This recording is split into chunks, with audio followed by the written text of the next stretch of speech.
तो नमस्कार बच्चों, ये आज मेरी तीसरी वीडियो है और आज हम इसमें पढ़ेंगे प्रबंध की विशेषताएं कि प्रबंध की विशेषताएं क्या होती हैं। हमने पहली और दूसरी वीडियो में क्या पढ़ा कि मैनेजमेंट क्या होता है, मैनेजमेंट और के अंदर इफ़िशियंसी और इफ़ेक्टिवनेस का क्या काम होता है, उनके बारे में आपको समझाया था। ठीक है, आज हम बात करते हैं कि प्रबंध की विशेषताएं क्या होती हैं। देखो, वैसे तो प्रबंध की बहुत विशेषता है, करीबन 14-15 विशेषता है, लेकिन हमारे जो सिलेबस में है वो सिर्फ कुछ 5 से 6 विशेषता है जिसे हमें पढ़ना है। ठीक है, अभी 12th के कोर्स में इतना ही है। एमबीए में पढ़ाते हैं इतना ज़्यादा, लेकिन अभी के कोर्स में, आपके कोर्स में इतना ही है। तो फर्स्ट ऑफ ऑल हम शुरू करते हैं नंबर 1 से कि पहली विशेषता क्या है। नंबर 1, पहली विशेषता प्रबंध की ये होती है कि अगर किसी बिजनेस के अंदर प्रबंध है तो वह उस बिजनेस के गोल को अचीव कर पाएगा, यानी गेन कर पाएगा। यानी कि प्रबंध उद्देश्य प्रधान प्रक्रिया है। यानी management is goal oriented process. यानी किसी बिजनेस के अंदर अगर मैनेजमेंट है, उसमें वो 5 कार्य जो मैंने आपको बताए थे वो अगर सही तरीके से किए जा रहे हो तो वह यानी बिजनेस अपने गोल को, जो उसने गोल बनाया है, उसको अचीव कर पाएगा। इसका मतलब ये है कि प्रबंध उद्देश्य प्रधान प्रक्रिया है। अब मैं अगर आपको उसको समझाऊं कि कैसे, तो आप समझो। देखो, जो एक बिजनेस जो होता है, जब वो स्थापित, यानी कि जब उसका मतलब बिजनेस का आविष्कार होता है, यानी बिजनेस जब तैयार होता है या जब स्थापित होता है, तो वो किसी गोल के साथ स्थापित होता है, वो कोई गोल रखता है। ठीक है, मान लो एक बिजनेस स्थापित हुआ, इस्टेब्लिश बोलते हैं ना। तो एक बिजनेस इस्टेब्लिश हुआ, वही क्लॉथ का बिजनेस था। ठीक है, कपड़ों का, क्लॉथ का। ठीक है, वही उसका नाम AK लिमिटेड था और वही उसके 3 मालिक थे। ये मान लो वही 3 मालिक है, ABC। ये कौन है? ये ओनर है ये। ठीक है, वही 3 मालिक है, ये बिजनेस इस्टेब्लिश हुआ। ठीक है, और इनका गोल क्या था कि ये मोर प्रॉफिट कमाए, यानी अधिकतम लाभ कमाए। क्या कमाए? More profit. इसका तो भाई ये गोल हो गया। अब ऐसी मान लो ये एक बंदा है, इसका नाम मान लो D है, और इसने सोचा कि मैं अपना एक स्कूल बनाऊंगा। क्या बनाऊंगा? इसने स्कूल को एस्टेब्लिश किया। उसका नाम था मान लो TT public school. TT public school. इसने भी अपना एक गोल बनाया। यानी कि ये समझा रहा हूँ कि अगर कोई भी संगठन, यानी कोई भी ऑर्गेनाइजेशन इस्टेब्लिश होता है तो वो ऐसे इस्टेब्लिश नहीं होता, वो किसी गोल के साथ इस्टेब्लिश होता है, यानी उसका कोई गोल होता है। तो इसने क्या गोल बनाया? इसने ये गोल बनाया कि ये बच्चों को गुड क्वालिटी की क्वालिफिकेशन देगा। क्या देगा? गुड क्वालिटी की क्वालिफिकेशन देगा, यानी अच्छी उच्च स्तर की शिक्षा देगा। इसने ये गोल बनाया। और भाई इसके बिजनेस में भी और इसके मतलब ये स्कूल में भी मैनेजमेंट था। तो ये क्या था? मैनेजमेंट था। मैनेजमेंट यानी कि वही 5 कार्य सही तरीके से किए जा रहे थे। जितने वर्कर्स थे उनके अंदर कोऑर्डिनेशन था। ठीक है, सभी वर्कर्स अपने काम को एक अच्छा महत्व दे रहे थे। ठीक है, और सभी कार्य जो सभी कार्य है वो एक ईमानदारी के साथ किए जा रहे थे, यानी एक अच्छा मैनेजमेंट था। और इसमें भी अच्छा मैनेजमेंट था। और मैंने आपको बताया कि किसी भी बिजनेस के अंदर या किसी भी ऑर्गेनाइजेशन के अंदर, चाहे वो बिजनेस हो या कोई पब्लिक स्कूल हो, कोई मॉल हो, कोई कॉलेज हो, किसी प्रकार का इंस्टीट्यूट हो, और अगर उसमें मैनेजमेंट है तो वह अपने गोल को अचीव कर पाते हैं। और दोनों ने ही अपने गोल को क्या कर लिया, गेन कर लिया, यानी कि प्राप्त कर लिया। तो फर्स्ट हमारा जो फीचर है मैनेजमेंट का वो यही है कि अगर किसी भी बिजनेस, किसी भी ऑर्गेनाइजेशन के अंदर मैनेजमेंट होता है तो वह उसके उद्देश्य को प्राप्त कर लेता है, यानी प्रबंध उद्देश्य प्रदान प्रक्रिया होता है। Management is a goal oriented process. I hope आपको ये पहला पॉइंट समझ में आ गया होगा। अब हम बात करते हैं दूसरे पॉइंट की। नंबर टू पॉइंट देखिए हमारा क्या है। नंबर 2 पॉइंट है हमारा कि प्रबंध सर्वव्यापक है। क्या है? प्रबंध सर्वव्यापक है। आपको एक बात याद रखनी पड़ेगी कि अगर हम ये, आप नोट में लिखो या कैसे लाल पेन से लिखो, कैसे भी लिखो, ये बहुत मोस्ट इम्पोर्टेंट बात है कि यदि हम बिजनेस में से घटा दे मैनेजमेंट को, वैसे तो इसको मैं आगे लिखना चाहिए था फ्यूचर में, ये मुझे अभी याद आया इसलिए मैं लिख दिया। इसको आप पहले लिख लेना, इसको आप पहले ही जब ऊपर लिखा शुरू कर रहे हो ना प्रबंध की विशेषता, वहीं लिख लेना इसको कि यदि हम किसी भी बिजनेस में से मैनेजमेंट को घटा दे तो वो बिजनेस ख़त्म हो जाएगा, यानी बचेगा क्या, जीरो, सब कुछ ख़त्म। ये आप याद रखना। तो मैं आपको बता था कि प्रबंध सर्वव्यापक कैसे है। देखो, वही हमारा पुराना वाला बिजनेस है, वही एके लिमिटेड वाला बिजनेस, ठीक है, एके लिमिटेड वाला क्लॉथ का बिजनेस जो था, ठीक है, ये बिजनेस हमारा, वही हमारा एक स्कूल, ठीक है। तो आपने उसमें एक चीज़ नोट करी होगी, आपने उसमें क्या देखा होगा भाई, इसने भी अपना गोल गेन किया, ठीक है, और इसने भी, यानी स्कूल ने भी अपना गोल गेन किया, यानी क्या, गेन। इनने क्लॉथ वाले बिजनेस ने अपना गोल गेन किया, यानी ये वाले ऑर्गेनाइजेशन गेन किया अपना बिजनेस का गोल, और ये वाले ऑर्गेनाइजेशन यानी स्कूल ने भी अपने गोल को गेन किया। तो इन्होंने ये गोल कैसे गेन किया, क्योंकि इन दोनों के अंदर क्या था, दोनों में ही मैनेजमेंट था ना, दोनों ही ऑर्गेनाइजेशन के अंदर मैनेजमेंट था। तो वो किसी भी प्रकार का ऑर्गेनाइजेशन हो, चाहे वो कोई क्लॉथ का बिजनेस हो, चाहे वो कोई स्कूल हो, चाहे वो कोई मॉल हो, चाहे कॉलेज हो, कोई इंस्टीट्यूट हो, किसी भी प्रकार का कोई ऑर्गेनाइजेशन हो, ठीक है, वहाँ पर मैनेजमेंट की ज़रूरत पड़ती ही पड़ती है। मैनेजमेंट होना बहुत ज़रूरी है, ठीक है। तो इसलिए कहा है कि प्रबंध सर्वव्यापक है, यानी प्रबंध सर्वव्यापक मतलब क्या, सर्वव्यापक का मतलब होता है हर जगह। इसका मतलब क्या होता है, सर्वव्यापक का मतलब क्या होता है, हर जगह, यानी कि मैनेजमेंट हर जगह है, चाहे वो कोई भी ऑर्गेनाइजेशन क्यों ना हो। आई होप आपको दूसरा पॉइंट में समझ में आ गया होगा। अब हम बात करते हैं थर्ड पॉइंट की। थर्ड पॉइंट है हमारा कि प्रबंध एक सतत प्रक्रिया है, यानी कि management is a continuous process. देखो, इस पॉइंट को आप ध्यान से समझना कि ये क्या कहना चाह रहा है। और ये पहला पॉइंट है ना, इसका मतलब होता है management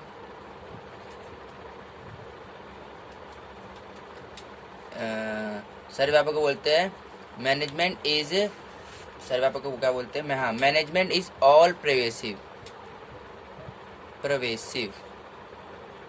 management is all pervasive, इसको हम ये कहते हैं। सर्वव्यापक मतलब क्या होता है? प्रेवेसिव, ऑल प्रेवेसिव। तो हम बात करते हैं कि प्रबंध एक सतत प्रक्रिया है, इस पर आप ध्यान देना। मान लो भाई, मान क्या लो, वैसे सभी बिजनेस कब शुरू होते हैं?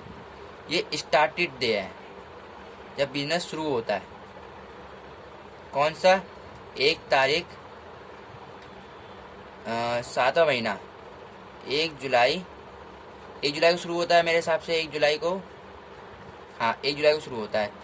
1 जुलाई 2020 को मान लो, वही एक बिजनेस शुरू हुआ था क्लॉथ का। ये इस दिन शुरू हुआ क्लॉथ का बिजनेस, ठीक है। वही AK लिमिटेड है ये। तो भाई जब इसने ये बिजनेस शुरू किया, यही इसके 3 मालिक थे, ABC, इन्हीं तीनों ने मिलकर ये मतलब बिजनेस शुरू किया 1 जुलाई के दिन, क्योंकि सभी बिजनेस 1 जुलाई को शुरू होते हैं। तो इन्होंने पहले दिन जब शुरू किया तो भाई इसने मैनेजमेंट के सारे कार्य को किया, सम्मिलित किया, मतलब सभी कार्य किए गए। यानी पहले दिन मैनेजमेंट था, पहले दिन मैनेजमेंट था। लेकिन कुछ लोग ऐसे होते हैं, वो सोचते हैं कि मैनेजमेंट की जो ज़रूरत है वो सिर्फ हमें कुछ ही दिन रहती है, लेकिन ऐसा नहीं है। मैनेजमेंट एक ऐसा प्रोसेस है जो कंटिन्यूसली चलता रहता है। अब मान लो हमें कंपनी के अंदर अपने माल को और अच्छी तरह, मतलब अच्छी तरह बेचना है, कम दामों में बेचना है, लेकिन ज़्यादा लोग खरीदे। तो भाई उसके लिए, प्लानिंग के लिए, भाई प्लानिंग कौन करेगा? जो प्लानिंग का बंदा था, जो मैंने बताया था कि हाँ भाई प्लानिंग का कौन एक बंदा था जो इन्होंने हायर कर रखा था, वो प्लानिंग करेगा। मान लो ये बिजनेस चल रहा है बिजनेस, और मान लो ये 30 सितंबर 2020 को कंपनी के इन्हीं 3 मालिकों ने कहा कि हमें बिजनेस के अंदर अब कुछ ऐसा प्रोडक्ट कपड़ा लेके आना है जो लोगों को पसंद आए और कम दामों पे लोग खुश हो जाए और हमें उससे प्रॉफिट ज़्यादा कमा पाए। तो वो प्लानिंग करने के लिए भी जो इन लोगों ने प्लानिंग के बंदे को हायर कर रखा था, उसे फिदारा बुलाएंगे। यानी फिदारा मैनेजमेंट की ज़रूरत पड़ी नहीं पड़ी। अब मान लो भाई कोई सी बंदे की तबीयत ख़राब हो गई, ठीक है, कोई बंदा था इसके अंदर काम कर रहा था, उसकी तबीयत ख़राब हो गई, या उसको कहीं जाना पड़ गया, या उसने कंपनी छोड़ दी। तो भाई जिसने छोड़ी कंपनी, तो वाली पोस्ट खाली हो गई नहीं हो गई। तो उस पोस्ट को भरने के लिए फिर से ये मालिक जो स्टाफिंग के लिए बंदा रखा था इन्होंने, उसको बुलाएंगे कि हाँ भाई स्टाफिंग वाले बंदे, राजू इधर आओ, चलो जो बंदा चले गया है, जिस बंदे ने छोड़ दिया मेरी कंपनी, उसकी जगह एक नए अच्छे बंदे को लेके आओ जो उस पोस्ट पे काम करे। तो फिदारा मैनेजमेंट की ज़रूरत पड़ गई, यानी स्टाफिंग हुआ। अब मान लो कंपनी में लोग बाग जो है वो मोटिवेट नहीं है, ठीक है, वो सीधे काम नहीं कर रहे, आलसपना आ रहा है, ठीक है। तो अब किसकी बंदे की ज़रूरत पड़ेगी? जो कंपनी को कंट्रोल करता है। यानी कि मैनेजमेंट की ज़रूरत हर जगह पड़ जाती है। समझ पा रहे होंगे आप कि मैनेजमेंट की ज़रूरत हर जगह पड़ जाती है, चाहे वो प्लानिंग हो, प्लानिंग की ज़रूरत पड़ गई यहाँ पे, चाहे वो हमारा स्टाफिंग का हो, चाहे वो हमारा कंट्रोलिंग का हो, ठीक है। और ये सभी काम किस में आते हैं? सभी काम मैनेजमेंट में आते हैं, आपको मैंने बताया था। यानी कि ये नहीं कि जब बिजनेस शुरू हो रहा है तो उसी समय मैनेजमेंट की ज़रूरत पड़ेगी, ऐसा कुछ नहीं है। अगर जब तक बिजनेस चल रहा है ना, जब तक ख़त्म नहीं हो जाता है अच्छे तरीके से, तो हर वक्त हर समय मैनेजमेंट की ज़रूरत पड़ती है। मैनेजमेंट की ज़रूरत ऑल टाइम पड़ती है। मैनेजमेंट इसलिए कहते हैं कि वो एक कंटिन्यूस प्रोसेस है। आपको समझ में आ गया होगा थर्ड पॉइंट पे अच्छे तरीके से। अब हम बात करें फोर्थ पॉइंट की। नंबर 4 कि प्रबंध एक समूह क्रिया है। प्रबंध एक समूह क्रिया है, यानी कि मैनेजमेंट इज ग्रुप एक्टिविटी। क्या है? Management is group activity. देखो कैसे, देखो ये पॉइंट बहुत अच्छी तरह समझना और अच्छी तरह समझाऊंगा मैं आपको कैसे। देखो वही 3 बंदे थे, ये पेन खुल गया, 1 मिनट। वही 3 बंदे थे, ABC, ठीक है, ये समझना चाहिए थे, क्योंकि ऑनर थे कंपनी के थे। इन्होंने अपनी एक कंपनी खोली थी, वही क्लॉथ की कंपनी खोली थी इन्होंने, क्लॉथ का बिजनेस खोला था, AK लिमिटेड।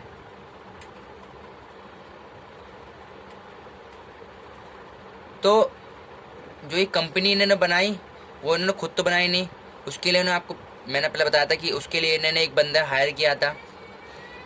किसके लिए? ऑर्गेनाइजेशन के लिए, है नहीं। ये क्या है, थोड़ी ऊपर वाली पोस्ट की है, मतलब कि जो थोड़ी हाई पोस्ट के बंदे होते हैं उस ये वो बंदे हैं। तो ये रखा ऑर्गेनाइजेशन के लिए, ठीक है। इन्होंने प्लानिंग करने के लिए भी एक बंदे को रखा था कि वो कंपनी के लिए प्लानिंग करे अच्छी अच्छी। इन्होंने कंट्रोलिंग करने के लिए भी एक बंदे को रखा था, है कि नहीं।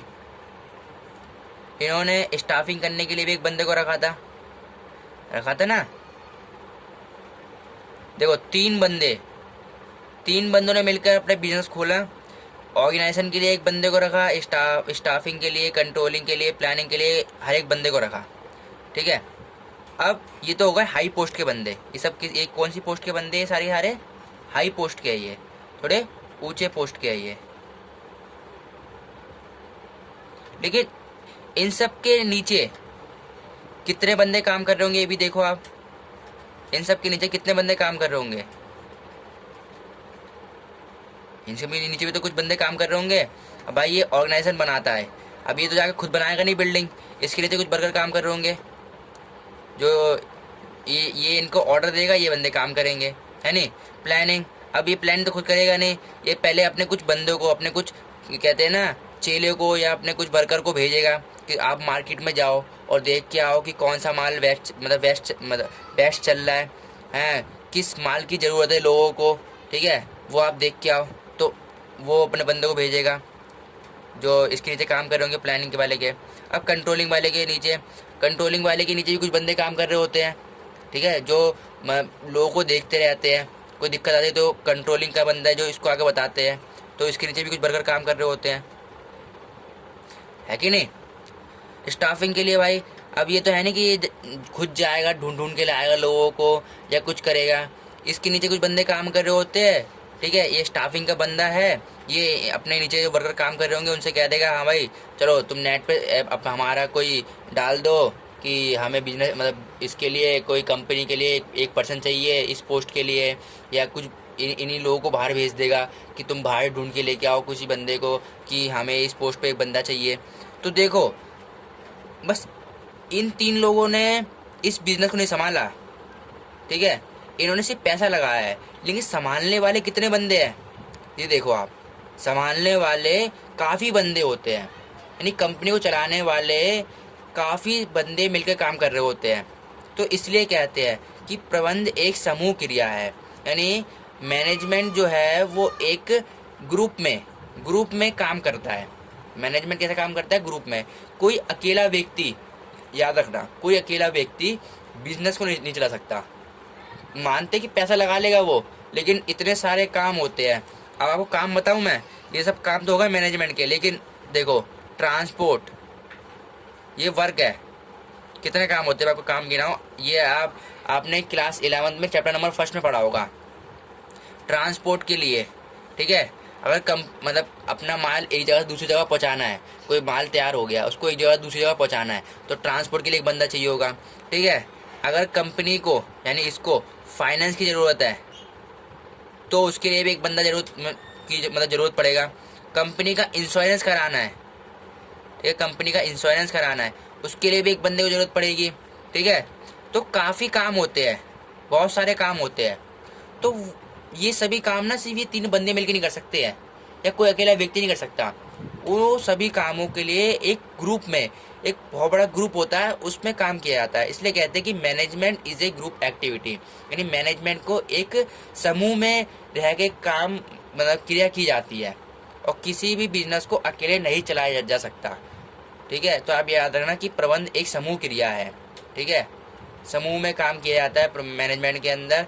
तो आई होप ये भी आपको समझ में आ गया होगा अच्छे तरीके से। अब हम बात करते हैं फोर्थ नंबर की। फोर्थ तो हो गया, फिफ्थ। अब बात करते हैं फिफ्थ की, कि प्रबंध एक गतिशील क्रिया है। प्रबंध एक गतिशील क्रिया है या कार्य है। देखो, हमने जो आगे बात करी थी वो करी थी सतत प्रक्रिया, यानी कंटिन्यूअस है। लेकिन गतिशील और कंटिन्यूअस में बहुत अंतर होता है। ठीक है, वो मैं आपको बताऊंगा कि गतिशील का मतलब क्या है, और कंटिन्यूअस मैंने आपको बता दिया, यानी सतत। तो देखो, मैनेजमेंट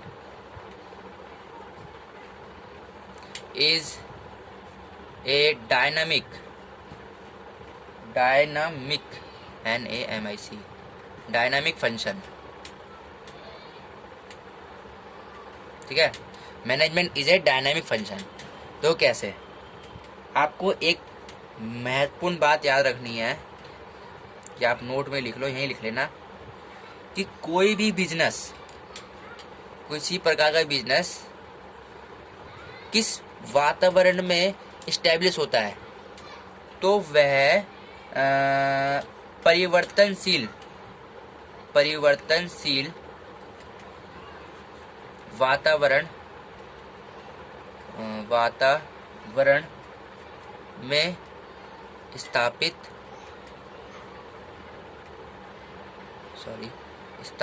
होता है।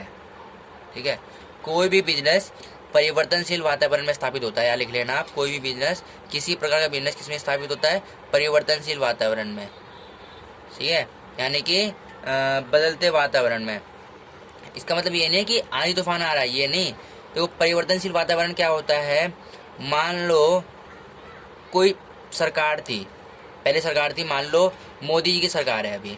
ठीक है, मोदी जी ने ये रूल निकाला कि हमारे जो आयात निर्यात की जो प्रक्रिया है वो चालू रखेंगे, उस पर कुछ डिस्काउंट देंगे, टैक्स नहीं लेंगे, ये मोदी जी ने निकाला। लेकिन मान लो अब मोदी जी की सरकार चली गई, अब कोई नई सरकार आ गई। ठीक है, फिर उन्होंने उन्होंने ये निकाला आयात निर्यात पे कि भाई हम टैक्स लेंगे, हम ज़्यादा टैक्स वसूल करेंगे। तो देखो, ये क्या हुआ, चेंज हो गया एकदम एनवायरनमेंट। ठीक है, यानी वातावरण में चेंजिंग आ गया। तो इसलिए कहते हैं कि परिवर्तनशील वातावरण में सभी बिजनेस स्थापित होते हैं। लेकिन गतिशील कार्य कैसे है, तो अगर बिजनेस का मान लो कोई सा भी गोल है, कोई भी उसने सोच रखा है, तो उसको उस गोल को अचीव करने के, तो देखो उसको अपना ये मतलब गोल, अगर किसी बिजनेस ने कोई गोल बनाया है और किसी कारणवश या किसी प्रॉब्लम की वजह से हमारे जो वातावरण में उसमें कोई चेंजिंग आ गया, तो उसे भी अपने गोल को अचीव करने के लिए कुछ अपने कंपनी के अंदर बदलाव करने पड़ेंगे। जो उसने प्लानिंग बनाई होगी, उस प्लानिंग को हटा के कोई नए ऑब्जेक्टिव तैयार करने पड़ेंगे, कोई नई प्लानिंग करनी पड़ेगी। ठीक है, तो इसलिए कहते हैं कि प्रबंध एक गतिशील कार्य है। ठीक है, कोई कंपनी जो हमारे स्थापित होता है वो परिवर्तनशील वातावरण में स्थापित होता है, मैंने आपको बताया। ठीक है, तो उसके लिए भी फिर कंपनी को जो उन्होंने प्लानिंग पहले कर रखी होगी उसको चेंज करके दूसरी प्लानिंग करनी पड़ेगी। ठीक है, ये नहीं हटना नहीं है, अगर हट गए अगर आप उस चीज़ से, तो आपकी कंपनी बंद हो जाएगी। इसलिए जो बंदा मतलब जिस कंपनी के अंदर अच्छा मैनेजमेंट होता है, अच्छे लोग होते हैं, अच्छे होशियार लोग होते हैं, उनकी कंपनी किसी भी वातावरण में चल जाती है। ठीक है, फिर उनको क्या करना पड़ेगा, अपने बिजनेस के अंदर काफ़ी सारी प्लानिंग में चेंजिंग करने पड़ेंगे, जो उनके कुछ ऑब्जेक्टिव होंगे उनमें कुछ चेंज करना पड़ेगा। गोल चेंज नहीं करेंगे, बस थोड़े जो प्लानिंग कर रखी होगी उसमें चेंजिंग करना पड़ेगा। इसलिए कहते हैं कि प्रबंध एक गतिशील कार्य है। ठीक है, आई होप ये भी आपको समझ में आ गया हो, इसके लिए इतनी ड्राइंग बनाने की जरूरत नहीं है। ठीक है, वो आप समझ गए होंगे। अब हम बात करते हैं नंबर 6 की। नंबर 6 पॉइंट क्या है, कि प्रबंध एक अदृश्य शक्ति है। क्या है? एक अदृश्य शक्ति, यानी कि management is an intangible force. I hope, मुझे लगता है कि आपको इंटेंजिबल का मतलब पता होगा। ये क्लास 11 में बताते हैं अकाउंट के अंदर। इंटेंजिबल एसेट बोलते हैं ना, तो इंटेंजिबल का मतलब होता है कि जिसे आप देख नहीं सकते और छू नहीं सकते, बस उसे आप महसूस कर सकते हैं। उसका मतलब क्या होता है? इंटेंजिबल। वैसे मैनेजमेंट भी एक इंटेंजिबल फोर्स है, ठीक है। मैनेजमेंट भी एक इंटेंजिबल फोर्स है। वो कैसे? मान लो भाई, वही एक बिजनेस था क्लॉथ का। वो आपको कैसे पता लगेगा कि हमारी मैनेजमेंट एक इंटेंजिबल फोर्स है? और इसके अंदर वही AK लिमिटेड है, इसके अंदर मैनेजमेंट है, इसके अंदर मैनेजमेंट है, यानी सभी काम, सभी कार्य सही तरीके से किए जा रहे हैं। और किसी बिजनेस के अंदर अगर मैनेजमेंट होगा तो उसके वर्कर्स क्या होंगे? हैप्पी होंगे, यानी खुश होंगे। नंबर 2, वो गोल को क्या कर पाएगा? गेन कर पाएगा, ठीक है। और सभी अव्यवस्थित कार्य, सभी अव्यवस्थित कार्य, यानी वर्क, सभी अव्यवस्थित कार्य व्यवस्थित ढंग से, व्यवस्थित मतलब होता है ऑर्डिलाइंस, ठीक है। सभी अव्यवस्थित कार्य व्यवस्थित ढंग से, सभी अव्यवस्थित कार्य व्यवस्थित ढंग से होने लगेंगे। तो आपको मैं समझा रहा था कि प्रबंध एक आदर्श शक्ति कैसे है। अगर कोई भी बिजनेस है, उसके अंदर मैनेजमेंट है और सभी वर्कर हैप्पी है, गोल को वो गेन कर पा रहे हैं, यानी प्राप्त कर पा रहे हैं, और सभी जो कार्य है, सभी जो वर्क है, वो अव्यवस्थित ढंग से ना होकर व्यवस्थित ढंग से होने लगे, तो आप समझ जाना कि वह एक अदृश्य शक्ति है, जिसके द्वारा, यानी किसके द्वारा? जिसके द्वारा कंपनी अपने गोल को अचीव कर पा रही है, यानी मैनेजमेंट के द्वारा अपने गोल को अचीव कर पा रही है, ठीक है। समझ गए होंगे, ठीक। और इसके ऊपर मैं आपको बताऊं तो 2-3 साल से केस स्टडी भी आ रही है एक, ठीक है। और शायद 2 नंबर या 4 नंबर की केस स्टडी आ जाती है इसके ऊपर। वो मैं बताता हूँ, आप समझना कैसे। देखो, आपको एक क्वेश्चन बताता हूँ, जिसमें ये आया था हमारा। वो एक क्वेश्चन है, 1 मिनट रुको, बताता हूँ आपको। वो ढूंढना पड़ेगा मुझको क्वेश्चन, कि प्रबंध एक आदर्श शक्ति कैसे है। हाँ, देखो, आप क्वेश्चन यहाँ देखना। ये क्वेश्चन आया था पेपर के अंदर, ये वाला, कि शिवाजी पब्लिक स्कूल के प्राचार्य श्री राकेश मोहन ने अपने स्कूल का क्वालिटी एजुकेशन का लक्ष्य निर्धारित किया, यानी उनने एक गोल बनाया। एक स्कूल था, ठीक है, उसके जो प्रिंसिपल थे, उन्होंने एक लक्ष्य बनाया कि वो अच्छी क्वालिटी की एजुकेशन देंगे। इस लक्ष्य को प्राप्त करने के लिए उसने अनेक योजना, यानी प्लान बनाई। उसका कर्मचारी, जो मैंने आपको बताया कि वर्कर हैप्पी हो, यहाँ देखना, उसका कर्मचारी क्या था? उसका कर्मचारी, उसके जो कर्मचारी थे वो संतुष्ट थे। उसका कर्मचारी संतुष्टि पर विशेष ध्यान रहा कि वो अपने कर्मचारियों को खुश रखे। वर्ष के अंत में यह पाया गया कि उसके सारे काम, यानी योजना के अनुरूप ही पूरे हुए, यानी कि जो उन्होंने प्लान बनाया था उसके अनुरूप ही, यानी उसके द्वारा ही, उसके प्लान के द्वारा ही सारे काम सही ढंग से पूरे हुए। लोगों में इस स्कूल के क्वालिटी एजुकेशन के लक्ष्य को पूरा होने का समाचार फैलते देने लगे। सभी ने कहा कि यह स्कूल के प्रबंध का ही कमाल है। किसका कमाल है? मैनेजमेंट का ही कमाल है। तो उपरोक्त अनुच्छेद में उल्लेखित प्रबंध की विशेषता को पहचानिए, यानी फीचर ऑफ मैनेजमेंट को पहचानिए। यानी प्रबंध एक आदर्श शक्ति है। अब पता कैसे लगेगा? पता ऐसे लगा, इसमें बोला था कि कर्मचारी संतुष्टि, यानी कि वर्कर हैप्पी। समझ रहे हो ना? अगर किसी कंपनी के अंदर वर्कर हैप्पी है और वो अपने गोल को, यानी जो भी उन्होंने गोल बनाया है उसको अचीव कर रहा है, तो इसका मतलब क्या है? और पूछ भी रहा है कि प्रबंध की विशेषता को बताइए, यानी कि इसका मतलब है कि प्रबंध एक आदर्श शक्ति है। ठीक है, आई होप ये भी आपको समझ में आया होगा।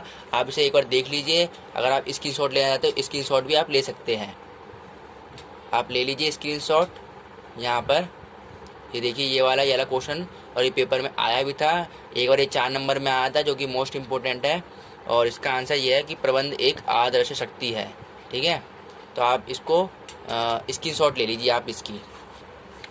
तो आई होप आपको आज की वीडियो अच्छी तरह समझ में आ गई होगी, और मैं चाहता हूँ कि आप इस तरह ही पढ़ते रहिए, अपने लाइफ में आगे बढ़िए। ठीक है, और जो भी मैं आपको यहाँ करवाता हूँ उसको नोट करिए, अच्छी तरीके से आप नोट करिए, जिससे आपके पेपर के समय आपको कोई दिक्कत ना आए। बस आपको एक बार खोलने की ज़रूरत है कॉपी को, अपनी नोटबुक को, और आप एक बार एक झलक देखोगे, आपको समझ में आ जाएगी चीज़ें। ठीक है, और मैं आपको एक केस स्टडी बताई है, उसको आप उसकी स्क्रीनशॉट ले लेना, या आपको उसको लिख के रख लेना। ठीक है, तो थैंक यू वेरी मच। आपको मिलेंगे अगले वीडियो में प्रबंध के उद्देश्य के साथ। ठीक है, प्रबंध के उद्देश्य के बारे में बताएंगे, प्रबंध के उद्देश्य होते क्या है। Thank you very much.